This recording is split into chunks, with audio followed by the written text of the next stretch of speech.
പിതാവിന്റെയും പുത്രന്റെയും പരിശുദ്ധാത്മാവിന്റെയും നാമത്തിൽ ആമേൻ. എന്റെ പ്രിയപ്പെട്ട ആഗസ്റ്റ് 6-ാം തീയതി ബുധനാഴ്ച, അമ്മേ പരിശുദ്ധമേ, അമ്മേ പരിശുദ്ധമേ, ദൈവമാതാവേ, കൃപാസനത്തിലൂടെ ഞങ്ങൾക്കും ഞങ്ങളുടെ ദേശത്തിനും അമ്മ മധ്യസ്ഥം തേടി തന്ന എല്ലാ അനുഗ്രഹങ്ങൾക്കും കൃപകൾക്കും ഞങ്ങളിപ്പോൾ ഹൃദയം നിറഞ്ഞ നന്ദി പറയുന്നു. അമ്മേ പരിശുദ്ധമേ, അമ്മേ പരിശുദ്ധമേ, ദൈവമാതാവേ, 2004 ഡിസംബർ 7-ാം തീയതി ഉച്ചകഴിഞ്ഞ് 2:30 കൃപാസനത്തിൽ സംഭവിച്ച അമ്മയുടെ പ്രത്യക്ഷപ്പെടലിനെ കുറിച്ച് തിരുസഭയ്ക്ക് സമർപ്പിച്ചിരിക്കുന്ന പഠനരേഖകളുടെ മേൽ സഭാത്മകമായ പഠനം ആരംഭിക്കുവാൻ ഞങ്ങൾ പ്രാർത്ഥിക്കുന്നു. അമ്മേ പരിശുദ്ധമേ, ഭൂസ്വർ ലോകങ്ങളുടെ രാജ്ഞിയായ അങ്ങേയ്ക്ക് ഭൗമ സംരക്ഷണത്തിനായി പ്രപഞ്ച പ്രകൃതിയെ തന്നെ തിരുസഭ പ്രതിഷ്ഠിക്കുവാൻ ഈ പ്രത്യക്ഷീകരണം വഴി ഇടയാക്കണമേ. പരിശുദ്ധമേ, ജപമാല മാതാവേ, സകല കൃപാസനം പ്രാർത്ഥനകളോടും ചേർത്ത് ഞങ്ങളിപ്പോൾ പ്രാർത്ഥിക്കുന്ന ഈ കുടുംബത്തിന്റെ പ്രത്യേക നിയോഗം പറമക്കളെ,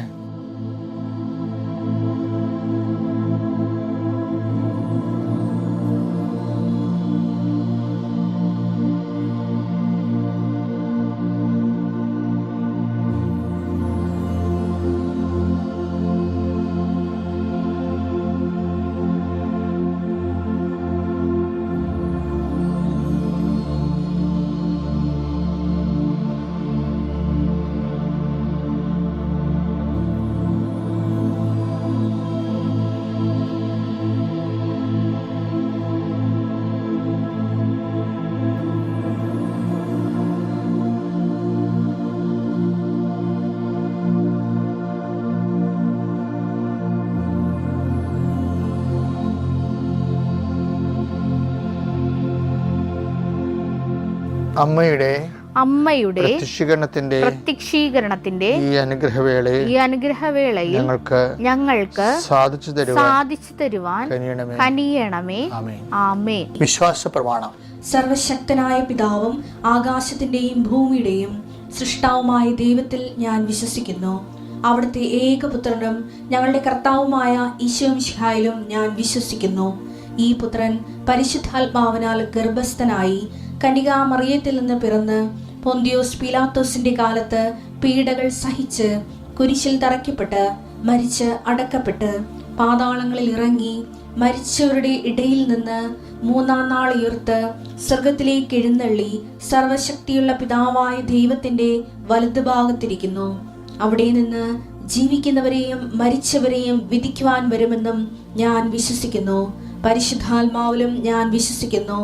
വിശുദ്ധ കത്തോലിക്കാ സഭയിലും പുണ്യവാന്മാരുടെ ഐക്യത്തിലും പാപങ്ങളുടെ മോചനത്തിലും ശരീരത്തിന്റെ ഉയർപ്പിലും നിത്യമായ ജീവിതത്തിലും ഞാൻ വിശ്വസിക്കുന്നു. ആമേൻ. സ്വർഗ്ഗസ്ഥനായ ഞങ്ങളുടെ പിതാവേ, അങ്ങയുടെ നാമം പൂജിതമാകണമേ. അങ്ങയുടെ രാജ്യം വരണമേ. അങ്ങയുടെ തിരുമനസ് സ്വർഗത്തിലെ പോലെ ഭൂമിയിലും ആകണമേ. അന്നു വേണ്ടുന്ന ആഹാരം ഇന്ന് ഞങ്ങൾക്ക് തരണമേ. ഞങ്ങളോട് തെറ്റ് ചെയ്യുന്നവരോട് ഞങ്ങൾ ക്ഷമിക്കുന്നത് പോലെ ഞങ്ങളുടെ തെറ്റുകൾ ഞങ്ങളോടും ക്ഷമിക്കണമേ. ഞങ്ങളെ പ്രലോഭനത്തിൽ ഉൾപ്പെടുത്തരുതേ, തിന്മയിൽ ഞങ്ങൾ രക്ഷിക്കണമേ. ആമേൻ. നന്മ നിറഞ്ഞ മറിയമേ, സ്വസ്തി. കർത്താവ് അങ്ങയുടെ കൂടെ സ്ത്രീകളിൽ അങ്ങ് അനുഗ്രഹിക്കപ്പെട്ടവളാകുന്നു. അങ്ങയുടെ ഉദരത്തിൻ ഫലമായി ഈശോ അനുഗ്രഹിക്കപ്പെട്ടവനാകുന്നു. പരിശുദ്ധ മറിയമേ, തമ്പുരാന്റെ അമ്മേ, പാപികളായ ഞങ്ങൾക്ക് വേണ്ടി ഇപ്പോഴും ഞങ്ങളുടെ മരണസമയത്തും തമ്പുരാനോട് അപേക്ഷിക്കണമേ. ആമേൻ. കർത്താവേ, നിന്റെ വിശുദ്ധ പൗരോഹിത്യത്തെ മഹത്വപ്പെടുത്തണമേ. കർത്താവേ, സഭയിലുള്ള സാന്നിധ്യം പ്രകടമാക്കണമേ. 39 വർഷം ഞാൻ അർപ്പിച്ച കൃപാന്റെ യോഗ്യതയാൽ കൃപാസനത്താരെ ജീവനോടെ പ്രത്യക്ഷപ്പെട്ട പരിശുദ്ധ അമ്മയുടെ മാധ്യസ്ഥത്താൽ എല്ലാ മക്കളെയും ഈശോ നാമത്തെ ആശീർവദിക്കുന്നു. കർത്താവ്, പീഡിതമായ നിന്റെ രൂപത്തെ, ഉയർത്തുന്ന നിന്റെ രൂപത്തെ, രാജാവായി നിൽക്കുന്നതിൻ്റെ രൂപത്തെ, രാജകീയ രൂപത്തെ എല്ലാം ഇപ്പോൾ മനസ്സിൽ മാറി മറിഞ്ഞുകൊണ്ടിരിക്കുന്ന സമയമാണ്. കർത്താവെ, അങ്ങയുടെ മക്കളെ നീ ആശീർവദിക്കാൻ പ്രാർത്ഥിക്കുന്നു. പ്രത്യേക പ്രയാസങ്ങൾ ഇരിക്കുന്നത് നീ ആശീർവദിക്കണമേ. ഇന്ന് യാത്രയ്ക്ക് പോകുന്നവരെ ആശീർവദിക്കണമേ പ്രാർത്ഥിക്കുന്നു. കർത്താവ്, ഇന്ന് ആരുടെയെങ്കിലും മുമ്പിൽ ഇൻ്റർവ്യൂവിനോ ടെസ്റ്റിനോ അല്ലെങ്കിൽ ജഡ്ജിയുടെ മുമ്പിൽ വിചാരണയ്ക്കോ മജിസ്ട്രേറ്റ് മുമ്പിൽ വിചാരണയ്ക്കോ നിൽക്കേണ്ടി വരുന്ന സാഹചര്യങ്ങളുള്ളവരെ നീ ആശീർവദിക്കണമെന്ന് പ്രാർത്ഥിക്കുന്നു. കർത്താവെ, ജീവിതമാർഗം മുട്ടിപ്പോയവരെ മക്കളില്ലാത്തവർ, മക്കളെ ഓർത്ത് മരിച്ചുപോയ മക്കളെ ഓർത്ത് വേദനപ്പെടുന്നവർ, ഭർത്താവിനെ ഉപേക്ഷിച്ച് കുഞ്ഞിനെയും കൊണ്ട് വീട്ടിലോട്ട് പോയിരിക്കുന്നവർ, അവർക്കെല്ലാം മാനസാന്തരപ്പെട്ട് ഒരുമിച്ച് ജീവിക്കാനുള്ള കൃപ നൽകാൻ പ്രാർത്ഥിക്കുന്നു. അവിടെ വീട്ടിൽ നടന്ന സംഭവങ്ങൾ വക്കീലോട് എന്ന് പറയുമ്പോൾ വക്കീൽ എൻ്റെ കൂടെ നിയമപരമാണ് നിലനിൽക്കാൻ വേണ്ടി കുറേ കള്ളത്തരങ്ങൾ കൂടി പറഞ്ഞു. നിൻ്റെ ജീവിതത്തെ തകർത്ത് തരിപ്പണമാക്കിക്കൊണ്ട് നിനക്ക് ഇനി ജീവിതകാലത്ത് ഈ ജന്മത്തിൽ കർത്താവിൻ്റെ മുമ്പിൽ വരാൻ പറ്റാത്ത രീതി നിന്നെ ആക്കി കളഞ്ഞിട്ടുള്ള നിയമ സാഹചര്യങ്ങളിലേക്ക് നീ വലിച്ചുഴയപ്പെട്ടുള്ള സാഹചര്യങ്ങളെ അതിന് നിയമപരമായിട്ട് സത്യസന്ധ അതിജീവിക്കാൻ പരിശുദ്ധ ദേവമാതാവ് നിനക്ക് വേണ്ടി മധ്യസ്ഥ പ്രാർത്ഥിക്കാൻ വേണ്ടി കർത്താവ് നിന്നെ ആശീർവദിക്കട്ടെ എന്ന് പ്രാർത്ഥിക്കുന്നു. Lord Jesus Christ, pour out His Spirit, touch with the fire fingers, walk with the precious blood. എൻ്റെ കർത്താവിൻ്റെ ഉന്നതമായ നാമത്തിൽ നിങ്ങൾ കയ്യിലെടുത്തിരിക്കുന്ന രേഖകളുടെ മേലെല്ലാം, ഏതെല്ലാം രേഖകളോ എന്തെല്ലാം ഉപകരണങ്ങളോ നിങ്ങൾ കയ്യിലെടുത്തിട്ടുണ്ട് അതിൻ്റെ മേലെല്ലാം കർത്താവിൻ്റെ വലിയ ചൈതന്യം പ്രസരിക്കട്ടെ പ്രാർത്ഥിക്കുന്നു. അത് നടപ്പിൽ വരുത്താൻ നിലനിൽക്കുന്ന തടസ്സങ്ങളെയും ദോഷങ്ങളെയും യേശുക്രിസ്തുവിൽ ബന്ധിക്കുന്നു. നിത്യപിതാപുത്രനും പരിശുദ്ധാത്മാവായ സർവ്വേശ്വരൻ നീക്കുവാമേൻ. നമ്മളൊരു പര്യടനത്തിലാണ്. മത്തായി 13:8 ഒരു വായിച്ചേ. മറ്റു ചിലത് നല്ല നിലത്ത് വീണു. അത് 100 മേനിയും 60 മേനിയും 30 മേനിയും വിളവ് നൽകി.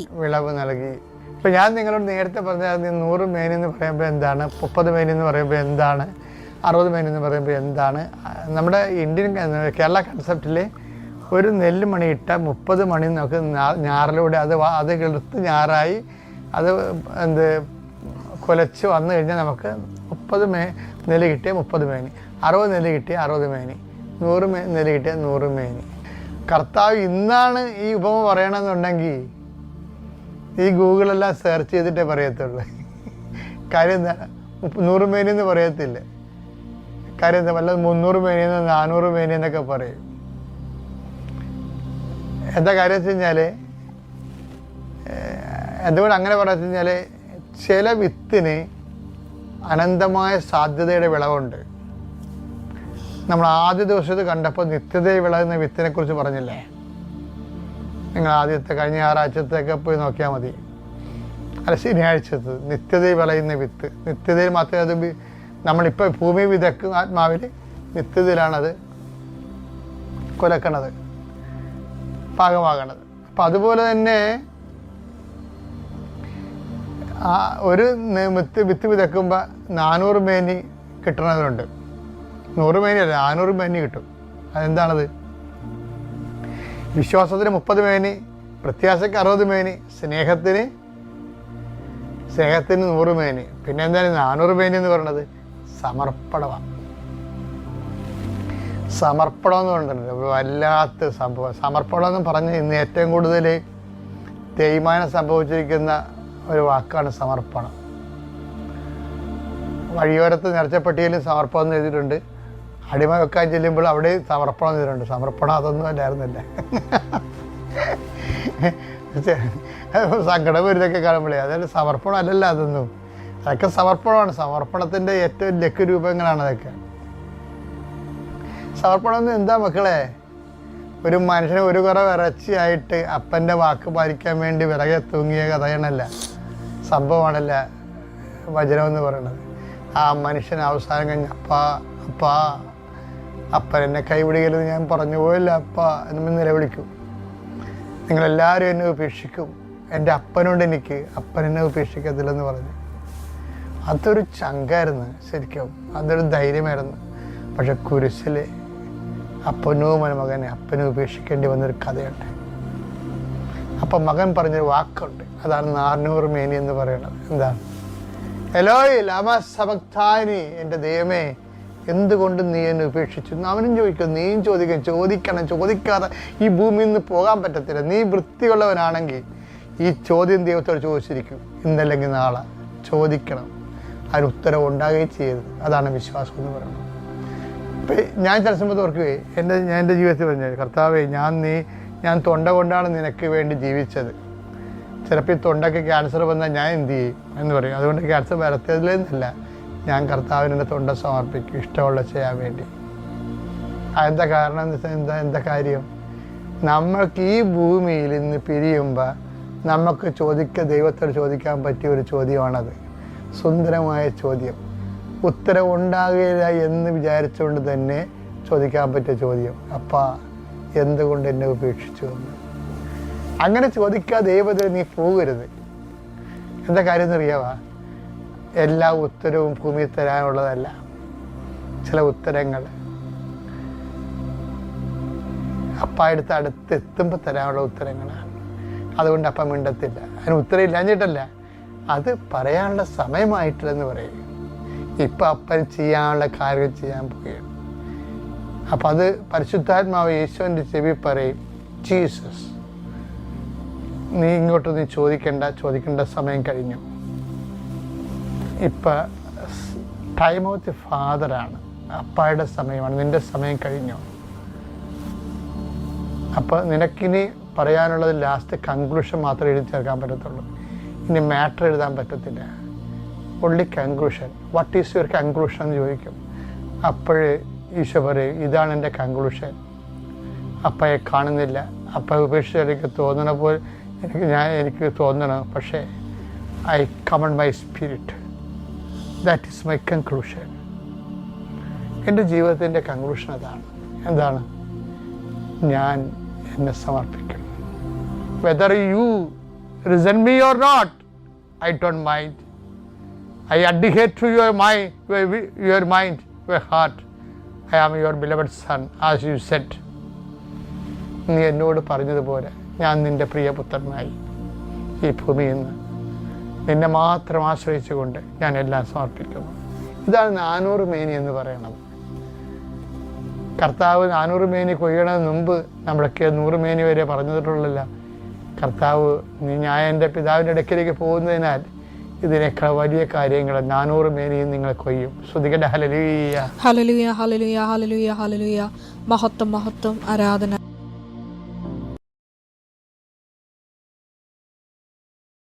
അത്യപൂർവ ദൈവാനുഭവങ്ങൾ ഇനി നിങ്ങൾക്കും സ്വന്തം. ഈ യൂട്യൂബ് ചാനൽ ഇതുവരെ സബ്സ്ക്രൈബ് ചെയ്തിട്ടില്ലെങ്കിൽ ഇപ്പോൾ തന്നെ സബ്സ്ക്രൈബ് ചെയ്യുക. ഈ വീഡിയോ ഇപ്പോൾ തന്നെ നിങ്ങളുടെ സുഹൃത്തുക്കൾക്ക് ഷെയർ ചെയ്തുകൊണ്ട് കർത്താവിൻ്റെ പ്രേക്ഷിതരാകുക.